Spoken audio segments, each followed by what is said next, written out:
네, 요즘 가장 분주하고 또 이 고민도 많으신 분일 겁니다. 당 쇄신과 정치 혁신을 강도 높게 추진하고 또 민생을 중심에 둬서 바닥까지 떨어졌다는 당 지지율을 끌어올리고 또 이를 토대로 지방선거로 승리로 이끌어야 하는 정말 막중한 그런 책임을 짊어진 분입니다. 네, 바로 이 제1야당 대표죠. 김한길 대표인데요.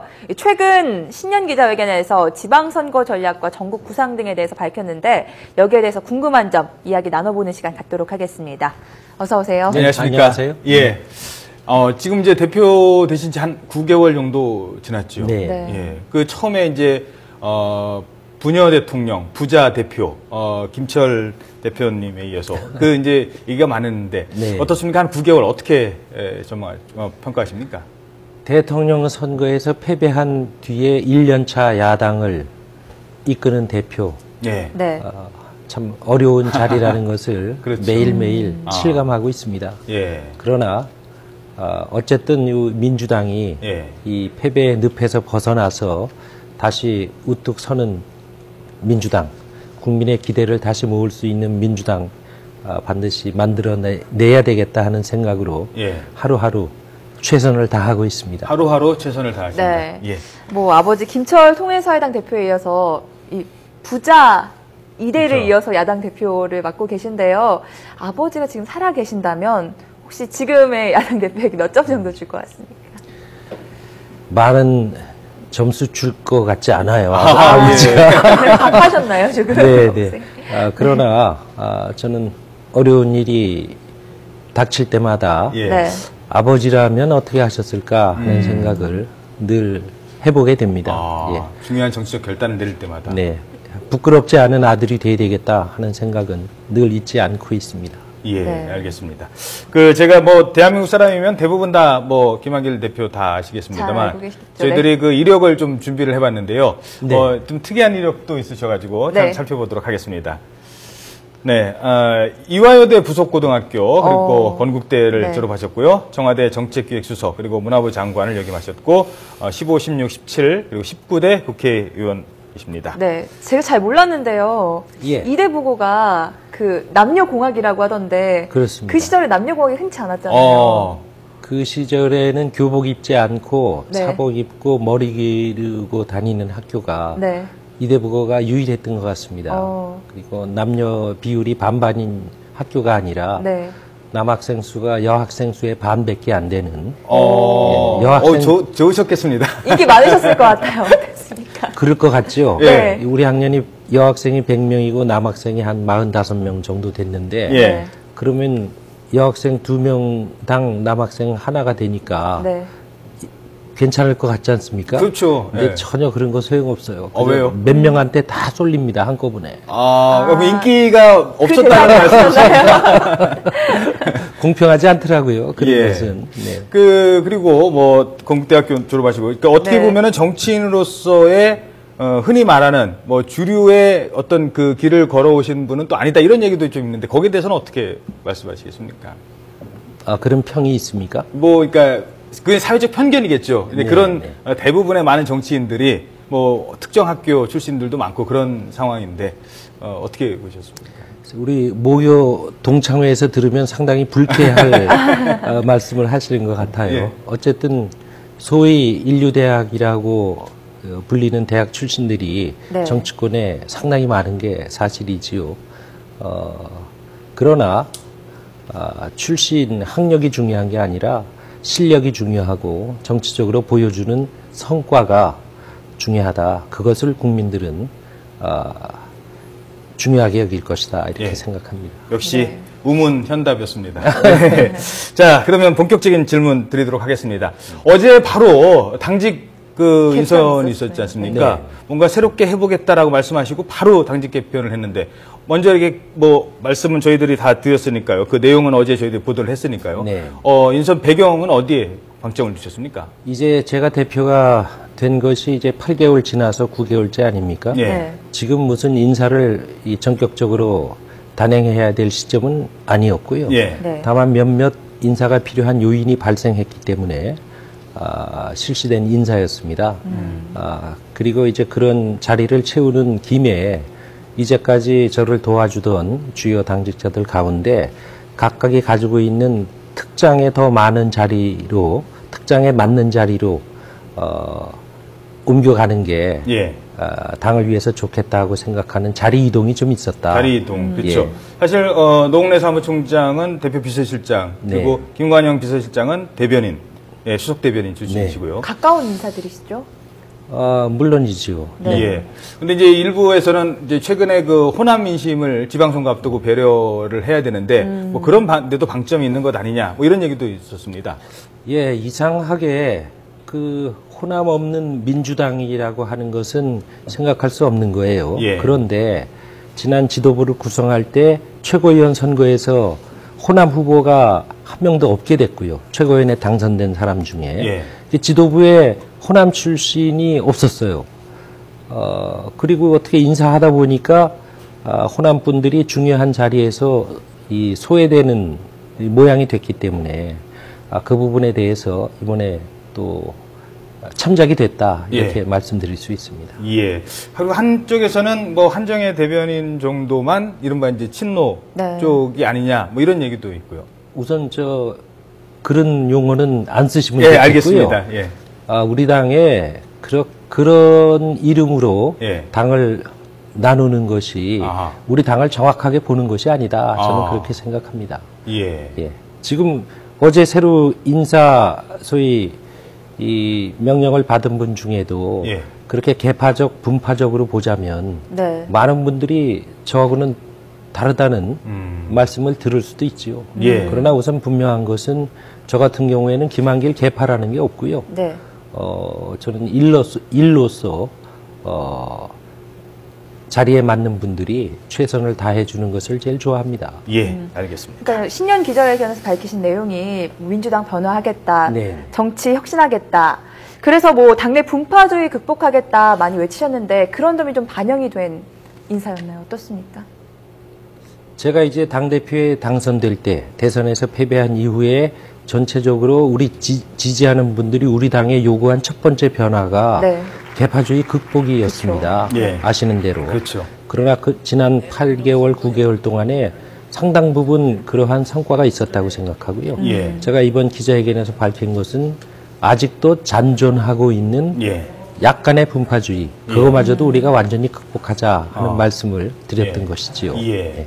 잔존하고 있는 그 분파주의. 네. 그 중에서 가장 지금 더 해결하고 싶으신 분파주의가 있다면 어떤 게 어떤- 있을까요? 무슨 답변 듣고 싶어 하시는지 알겠는데요. 예. 제가 그런 용어 쓰지 말자고 했잖아요. 알겠습니다. 네. 자, 그러면 우리 국민들은 민주당을 어떻게 생각하는지 저희들이 시민들을 네. 잠시 만나봤거든요. 네. 어떤 얘기를 할지 저희들도 좀 궁금한데요. 네. 한번 들어보도록 하겠습니다. 전 민주당 지지하고 싶어요. 잘하는 것 같진 않아요. 저는 잘하고 있다고 생각합니다. 큰 변화를 하지 않으면 국민들의 신뢰를 받기가 쉽지 않을 것 같다는 생각입니다. 지금 뭐 경제가 엄청나게 안 좋으니까 그런 부분에서 좀 좋은 정책이 나올 수 있게끔 좀 견제해주고 그런 부분이 좀 있어야 될 것 같은데 그런 모습이 좀 잘 안 보이는 것 같아서 그런 거지. 그러면 그 여당도 문제지만 야당에서도 반면에 그런 것들을 협조하는 부분이 좀 약한 부분이 있기 때문에 첫째는요, 없는 사람으로 해서 좀 힘을 써줬으면 좋겠어요. 야당다운 민주당이 되기를 바래요. 야당 잘하고 있습니까? 뭐 그냥 평점 좋으세요. 중간 정도다. 네, 제가 어제 직접 시민들의 목소리를 들어 용산역에 네. 나가서 따온 인터뷰인데요. 그러셨군요. 네. 네. 어떻게 보셨습니까? 다 소중하게 새겨 들어야 할 말씀들이라고 생각합니다. 많이들 예. 변화가 필요하다라고 얘기하는 것 같은데 여기에 대한 혹시 뭐 대안책 변해야죠. 있으십니까? 예. 네. 우리 나름대로는 변화를 위해서 애쓰고 있습니다만은 네. 국민들이 보시기에는 아직도 더 많은 변화가 빨리 많이 필요하다. 이런 생각하시는 것 우리가 채우기 위해서 더 열심히 변화하겠습니다. 예. 네. 그 대한정당이라는 개념이 있고요. 네. 그다음에 선명성을 강조하는 정당이 네. 있고 야당이 때로는 강하게 때로는 부드럽게 그중에서 민주당은 앞으로 더 어떤 쪽으로 가야 돼? 물론 두 가지를 다 아시는 대로 우리 민주당은 10년 정권을 담당했던 정당 아니겠습니까? 예. 대한정당, 수권정당에 분명한 위상을 보여줘야 되는 정당입니다. 그렇죠. 예. 그런 면에서 지금 지적하신 것처럼 우리가 주장하는 바를 위해서 무작정한 투쟁, 거기에 모든 것을 건다, 이런 자세를 갖는 것은 바람직하지 않다고 생각합니다. 언제나 잘못된 것을 지적하고 견제할 때에는 대안을 제시하고 또 실천 가능한 주장을 하는 것이 대한정당, 수권정당으로서의 책무가 아니겠는가, 예. 그런 생각 늘 하고 있습니다. 예. 예전에 그 17대 국회 때 여루당 원내대표 시절에는 좀 강성한 김한길 이런 이미지가 많이 떠오르는데 요새는 김한길하면 좀 부드러운 이미지가 많이 떠오른다고 해요. 그래요? 변화하신 특별한 계기가 있으셨나요? 글쎄, 저는 별로 변하지 않았는데, 네. 예. 그러나, 저는 이 부드러움과 강함이 잘 조화된 리더십이 늘 필요한 것이 아닌가 하는 네. 생각을 하고 있고요. 예. 무작정한 강경한 리더십, 무작정한 부드러운 리더십, 둘 다 극복해 보려고 합니다. 예, 알겠습니다. 자, 그런 리더십에 대한 평가를 받는 자리일 수도 있을 텐데요. 지금 가장 큰 이슈인 6.4 지방선거 얘기 질문 드리도록 하겠습니다. 그 안철수 의원 최근에 그 여론조사를 보면 민주당의 지지율보다 높게 나오는 것도 사실입니다. 안철수 의원과 일단 매우 좀 가까운 사이라고 얘기를 들었는데요. 혹시 뭐 언론에 공개된 것 말고 또 있습니까? 매우 가까운 사이라는 것이 맞는지는 모르겠어요. 예. 네. 한 20년 전쯤에 예. 이제 안철수 그 의사 하실 때 예. 그 컴퓨터 백신을 예. 개발했다고 해서 제가 진행하는 방송에 아하. 출연자로 초대해서 직접요? 예, 알게 됐고요. 그다음에 이제 제가 18대 국회 4년을 쉬었지 않습니까? 예. 네. 정치 현장을 떠나 있을 때는 간혹 만나서 같이 밥도 먹고 차도 먹으면서 나라 돌아가는 얘기에 대해서 여러 가지 생각을 나눴는데 예. 그래도 꽤 그 서로의 속마음을 예. 털어놓는 그런 사이였다고 저는 생각합니다. 근데 이제 제가 야당의 이제 대표가 되고 예. 또 안철수 의원께서는 또 많은 국민들의 기대를 모으는 정치인으로서의 위상을 이제 갖추고 계시게 되니까 이렇게 자유스럽지가 않고요. 서로가 요즘에도 이제 종종 행사장에서 옆자리에 앉게 됩니다. 이제 간단한 인사하고 합니다만은 그래서 이제 새해 됐으니까 한번 밥이나 같이 먹자 뭐 이런 얘기도 합니다만은 언제가 될지는 잘 모르겠습니다. 예. 그 혹시 그 의사 안철수 시절에 또는 뭐 그 전에 그러니까 18대 잠깐 원외에 계셨을 때 만나봤을 때 이분이 언젠가는 정치를 할지도 모르겠다. 혹시 그런 느낌을 받으셨습니까? 뭐. 제가 지금 민주당 대표 아니겠어요? 예. 그분에 대한 말씀은 제가 좀 절제하는 게 좋겠다. 그렇게 생각합니다. 알겠습니다. 어쨌든 뭐 경쟁을 해야 할 대상이잖아요. 지방선거에서요. 민주당과 안철수 신당. 시민들은요, 뭐 민주당과 안철수 신당에 대해서 어떤 생각을 가지고 있는지도 저희가 궁금해서 이번 지방선거 앞두고요. 인터뷰를 한번 따왔거든요. 함께 보도록 하겠습니다.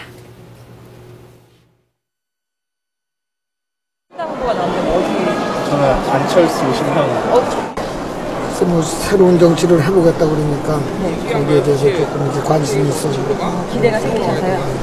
그중에서 그 중에서는 안철수 새로운 정치를 하는 분 같아요. 민주당 공정한 선거를 하기 위해서 굉장히 노력하는 모습이 저는 당을 지지하기보다 그때 공약 보고 생각하는 연대를 해가지고 어느 정도 표도 합치고 하는 게 더 자기 쪽으로 당선될 가능성을 높인다고 생각을 하고 있습니다. 야권이 연합한다고 하더라도 그런 것 때문에 좀 소수성이 적어지고 각 당의 정체성이 좀 적어지는 거는 괜찮을 것 같아요. 지난번 기자회견 때 그 야권의 재구성이 필요하면 민주당이 주도하겠다라는 말씀을 하셨습니다. 그 말을 두고 야권연대 사무총장 말씀은, 그러니까 전임 사무총장 말씀은 따로 가겠다라고 했는데 대표 말씀을 들어보니까 연대 가능성이 상당히 남아있구나 이런 느낌을 받았거든요. 어떻습니까? 예, 이제 안철수 의원이 이끄는 새정치추진위원회라고 합니까? 예. 어쨌든 그분들과 우리 당의 관계를 저는 경쟁적 동지 관계다 이렇게 말해왔습니다. 예. 이 동지 관계인 측면은 지금 대선 개입 사건에 대한 이 진상규명을 위한 특검 도입, 네. 혹은 또 기초지방선거에서의 정당공천 폐지, 이런 부분은 우리가 협력하고 있습니다. 예. 동지로서. 그리고 이제 정치혁신, 새정치를 위한 경쟁 관계도 한쪽에 엄연히 현실로서 있는 것이죠. 그렇죠. 그러나 그런 경쟁이 결과로서 우리 정치 발전을 이끌어올 수 있는 또 긍정적인 측면도 있다고 생각합니다. 다만 그러한 경쟁 상태가 지방선거에서 새누리당의 승리를 도와주는 결과를 가져와서는 안 된다는 데에는 그쪽 분들도 생각하고 있지 않겠는가. 왜냐하면 정치혁신, 새정치를 위해서 경쟁하는 과정에 결과로서 정치 후퇴를 가져와서는 안 된다는 생각이 있다면 저는 당연히 그런 정도의 생각은 하고 계실 것이다 이렇게 보는 것이고요. 그래서 이 경쟁적 동지 관계를 지방선거를 앞두고 어떤 결과로서 맺을 것이냐, 매듭질 것이냐 하는 것은 조금 더 국민의 뜻을 살펴봐야 한다 이렇게 생각합니다. 현재까지 안철수 신당이 알려진 바에 의하면 서울은 물론이고 지금 전국적으로 다 주요 도시 한 8곳은 다 후보를 내겠다라고 지금 알려지고 있거든요. 그렇게 되면 불가피하게 수도권 지역에서 그리고 호남 지역에서 뭐 경쟁이 더 커지는, 동지보다는 경쟁이 더 커지는 그런 구도가 올 수도 있을 것 같습니다. 물론이죠. 정당들이 다 각 후보를 내면 선거에서야 물러서지 않는 경쟁할 수밖에 없는 것이고 당당하게 경쟁해야 하는 것이죠. 다만 이제 그러한 결과로서 그분들과 우리 민주당이 2, 3등 싸움을 하게 되는 경우 그것은 양쪽에 다 심대한 타격을 입히는 결과로서 이어질 것이다. 그런 우려를 하는 것입니다. 예. 우리 민주당의 이해, 득실을 따지는 것이 아니라 우리 전체 우리 사회의 새로운 정치 혁신을 바라는 국민들 입장에서 볼 때 2, 3등 싸움하다가 1등의 자리를 엉뚱한 분들에게 넘겨주는 것을 바라지는 않을 것이다. 예. 그것을 우리가 향해서 눈 감고 무작정 우리는 각자의 갈 길을 간다 하는 것이 과연 현명한 선택이고 판단이겠느냐 하는 것에 대해서는 진지하게 더 생각해 봐야 한다. 이렇게. 결과가 나올지 뻔히 아는데 이렇게 가다가는 2등하고 3등하고 끝날 것 같고 말씀하신 어부지리론에 의해서 1등은 다른 새누리당이 될 게 뻔한 지역인 경우에는 항상 그 가능성은 열어두고 선거 막판까지는 결과도 생각을 하는 전략을 짜겠다는 말씀이시군요. 국민의 얘기를 듣겠다. 예, 그런 상황 판단이 필요하다고 생각합니다. 예, 알겠습니다. 자, 네. 그런가 하면, 그래서 그런가요? 어제 이제, 지난 그 기자회견 때, 여러 가지 말씀 중에, 북한 문제에 관련해서 북한 인권을 이제 얘기를 하셨습니다. 그때는 이제, 과거에 민주당이, 좀 덜 적극적이었던, 그렇게, 물론 인권이냐 지원이냐는 이제 논외로 하고 인권법만 얘기를 했을 때 덜 적극적이었던 부분에 대해서, 김한길 대표가 좀 더 우클릭한 거 아니냐, 중도층을 포용하려는 정책 아니냐, 이런 평가가 있는데, 어떻게 보십니까? 그렇게 이제 평가하시는 분들의 입장은 별도로 하고요. 예. 네. 우리 민주당은 아시는 대로 민주주의와 인권에 대해서 가장 높은 가치를 주고 있는 정당 아니겠어요? 예. 그런데 인권이라는 것은 천부적인 것이고 보편적인 것이고요. 네. 남쪽에 살고 있는 사람의 인권이 중요하고 북쪽에 살고 있는 사람의 인권은 우리가 신경 안 쓴다. 민주당은 한 번도 이런 입장을 가져본 적이 없습니다. 다 같은 인권이지요. 예. 그래서 북의 인권 상황에 대해서 때로는 분노하고 때로는 안타까워하는 것은 아마도 우리 국민 모두가 같지 않을까라는 생각하고 있고요. 예. 네.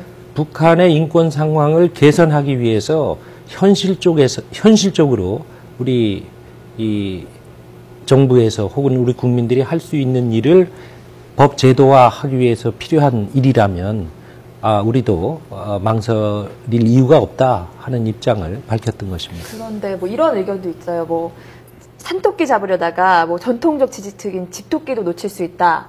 이런 분석에 대해서는 어떻게 보시나요? 저는 북한의 인권에 대해서 우리가 분노할 부분에 분노하고 네. 개선을 위해서 노력하는 것이 우리 소위 집토끼라고 지금 말씀하시는 분들을 예. 내쫓는 결과로 이어질 거라는 생각에는 거기에 대해서는 공감대를 전혀 가질 수 동의하지 있으니까. 않습니다. 네. 예. 원래 우리를 지지하는 분들도 상당히 인권 개념이 철두하신 분들이거든요. 예. 네. 그 지역으로 다시 좀 말씀드려서 좀 죄송할 수도 있는데요. 호남을 올해 처음에 이제 또 호남부터 방문을 하시고 호남의 그 주요 그 행사에 적극적으로 지금 가시지 않습니까?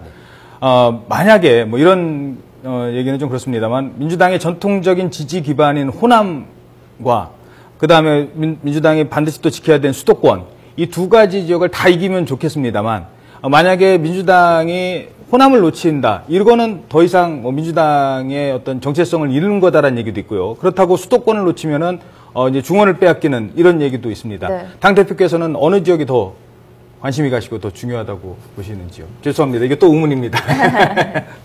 질문이 잘 안 되는 거 아시죠? 예. 예. 다 중요하지요. 예. 이 호남을 잃는다고 하셨는데요.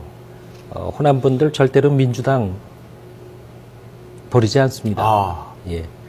우리가 호남에 대해서 제대로 모시지 못한 것 알고 있습니다만은 우리가 제대로 호남에 대한 우리의 입장을 그분들께 보여드린다면 네. 저는 호남에서의 민주당의 패배 생각할 수 없는 일이다 이렇게 생각합니다. 예, 네. 알겠습니다. 뭐 야권 연대를 한다고 해도 또 하지 않는다고 해도 어쨌든 안철수 신당과 경쟁을 해야 되는 거잖아요. 민주당이 안철수 신당과 비교해서 좀 이런 점은 더 낫다라고 자신 있게 말할 수 있는 부분 어디에 있을까요? 지금 안철수 신당이라고 말씀하셨는데 네. 아직 당이 없기 때문에요. 예. 아직은 네. 예. 구체적으로 뭐 비교할 수가 없잖아요. 네. 저기는 좀 아직은 막연하고 우리는 이 현실로 네. 존재하고 있는 예. 세력이니까요. 정당. 예. 알겠습니다. 그 유권자들의 중도 성향을 우리는 예. 잠깐 이제 죄송한데 예. 가령 작년 연말에 네. 우리가 연말 국회를 치렀지 않습니까? 예. 우리는 이제 국회의원 127명을 가진 제1야당으로서 현실적으로 정치적인 성과를 낼 수 있는 세력인 반면에 아직 그분들은 이제 약속만 할 수 있는 그러한 차이가 가장 큰 차이가 아닐까라고 생각합니다. 네, 예, 알겠습니다. 그 대선 개입 특검에 대해서도 여쭤보도록 하겠습니다. 네. 그 지방선거 분위기로 지금 흘러가고 있습니다. 언론도 지금 특검 얘기 많이 안 나오고 민주당 쪽에서도 좀 덜 얘기가 안 나오는 것 아니냐 이러면서 동력이 떨어지는 것 아니냐는 의구심도 있거든요. 어떻게 보십니까? 언론이 잘 안 쓰는 건 사실이고요. 네. 민주당은 매일 얘기하고 있어요. 예. 그리고 특검의 동력이 떨어졌다. 저는 이 특검 피할 수 없다고 생각합니다. 예. 지금 비정상의 정상화를 대통령께서 계속 강조하고 계시지 않습니까? 대통령 선거에 국가정보기관이 불법적으로 개입한 일만큼 비정상적인 일이 세상에 또 어디 있습니까? 그것을 진상규명하기 위해서 특검이 필요하다는데 그것을 정상화하지 않고 특검을 무시하고 저는 이 정권이 그대로 갈 수 없다고 절대로 생각합니다. 그런데 이 특검이라는 것이요. 박근혜 대통령은 후보 때 검찰개혁에 가장 앞세웠던 것이 상설특검제거든요. 예. 정치적 중립성과 독립성이 필요한 사건은 특검에 맡기겠다고 한 거 아니에요. 예. 도대체 대통령 선거에 정보기관이 개입한 사건보다 중립성과 독립성, 정치적인 이 필요한 사건이 어디 있습니까? 이것조차 특검에 맡기지 않는다면 저는 이 국가적으로 대단히 이 불행한 결과를 낳을 수밖에 없다. 또 이 사안을 이제는 빨리 매듭져야 됩니다. 이거는 특검에 맡기고 이제 정치권은 거기서 손 떼고 그 다음에 국민이 먹고 사는 문제, 경제 살리는 문제, 이런 데 집중하십시다 하는 얘기를 제가 계속 대통령께, 여당에게 제안하고 있는 것입니다. 예, 알겠습니다. 네. 저는 특검 절대로 피할 수 없다고 생각합니다. 그리고 지난번 12월 3일 날 여야 4자 회담에서도요. 네. 특검의 시기와 범위에 대해서 계속 논의한다고 합의문에 글로서 다 남겼던 거 아닙니까? 예. 그런데 새누리당이 12월 국회에서 예산과 법안 처리하고 난 다음에는 지금 이 시기와 범위에 대해서 논의하는 것에 대해서 응하고 있지 않는데요. 예. 이러한 태도는 결과적으로 더 큰 여당의 불행을 불러올 것이다. 저는 그렇게 생각합니다. 예, 네. 알겠습니다. 그리고 또 궁금한 게 민주당의 최우선 과제는 먹고 사는 국민이 먹고 사는 네. 문제다라는 얘기를 하셨습니다. 그러면서 희망의 사다리라는 얘기 하셨는데 어떤 의미로 저희가 좀 해석하면 좋을까요? 지금 우리 국민의 절반이 네. 나는 하류층이다 이렇게 말하고 있잖아요. 네. 그리고 대통령께서는 공약할 때 국민의 70%를 중산층으로 만들겠다고 하셨는데 네. 스스로 중산층이라고 말하는 분들은 급격하게 수가 줄고 있잖아요. 이 통계청의 여론조사, 국가에서 한 여론조사를 봐도 10명 중에 8명이 우리 사회의 부의 분배가 불공정하다 이렇게 대답하고 있고요. 네. 10명 중에 9명이 우리 사회에서 계층 상승이 하기가 어렵다라고 답하고 있거든요. 네. 네. 이것은 우리 사회가 대단히 잘못돼 있다. 그렇죠. 양극화가 이 정도로 계속 심화돼 간다면 네. 과연 우리 대한민국의 미래가 있겠는가 하는 것이고요. 이제는 국민들이 누구나 계층 상승이 가능한 사회, 패자 부활전이 가능한 사회를 만드는 것이 대단히 중요하다. 그래서 많은 국민이 다 중산층이 되는 사회, 반드시 우리가 실현해내야 예. 되겠다 네. 하는 각오를 예. 제가 신년 기자회견에서 밝힌 것입니다. 그렇죠. 그 중에 하나가 이제 시간이 얼마 없어서 짧게만 부탁드리겠습니다. 그 을을 위한 민주당, 을지로, 지금 그나마 여러 가지 전국 상황 속에서도 민주당이 놓치지 않으려고 했던 게 민생이었고 먹고 사는 문제 아니겠습니까? 네. 거기서 성과를 받고 있는 게 을지로위원회인데 올해는 또 어떤 계획을 갖고 계신지요? 고맙습니다. 을지로위원회 평가해 주셔서. 예. 제가 대표가 되자마자 처음 얘기한 것이 을을 위한 정당이 되겠다고 그렇죠. 했어요. 이제 을지로위원회를 구성해서 을지로위원회의 성과는 우리 정치사에 기록될 만한 것입니다. 전혀 새로운 것이거든요. 생활 밀착형 민생 정치를 현장에 가서 소위 경제 권력에 의한 부당한 불이익을 강요당하고 있는 사람들의 입장에서 현장에서 문제를 중재함으로써 수습하고 그다음에 그 문제를 국회에 가지고 와서 예. 법 제도적으로 변화를 실천하고요. 예. 또 예산을 그분들을 위한 예산을 제대로 확보하는 이러한 일은 아직까지 우리 정치에서 보여주지 못했던 영역이기 때문에 네. 을지로위원회야말로 우리 당이 추구하는 정치를 국민 여러분께 보여드린 한 자랑스러운 예다 이렇게 생각합니다. 알겠습니다. 네, 알겠습니다. 네, 지금까지 민주당 김한길 대표 모시고 지방선거 전략과 새 전국 구상에 대해서 얘기 나눴습니다. 오늘 말씀 고맙습니다. 고맙습니다. 고맙습니다.